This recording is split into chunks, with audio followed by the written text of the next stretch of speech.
And then you do these wells here because you need to dig and get the mud out of the tunnel.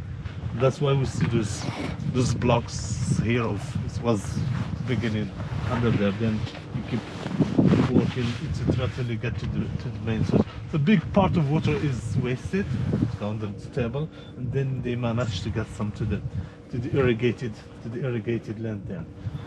So we've seen the one that was functioning, that was still functioning yesterday, and now later on we'll go down and see how big it is. Or you can even like use your feet. Oh. It's cold, then you can use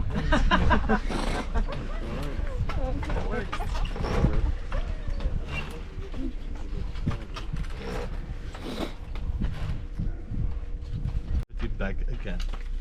So how deep this is? So later on we'll go and see it from there. So this is not important.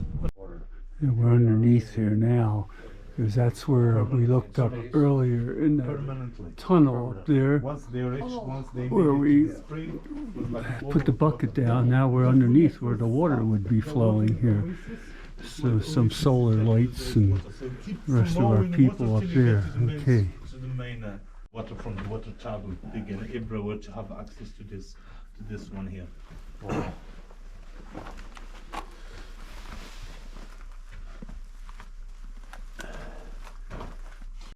There's the rest of the tunnel down there. It goes all the way down there if you want. And we went all the way up that end up there. Yeah, and see So we come down here, all the way down there, and we got our steps going back up here. Okay. Well, I'm here by the side of the road. I got the camel here in the background here. We're going, if I don't trip and fall, but there's the camel. We're taking him for a little walk here. And we just stopped, seen an underground well, had some tea here and everything. But we're here in Morocco, got the camel, pulling him along here. So we're okay. We got right by the road here, so there's traffic going down here. So okay, my friends, see us all later. Let's take a look at the camel here.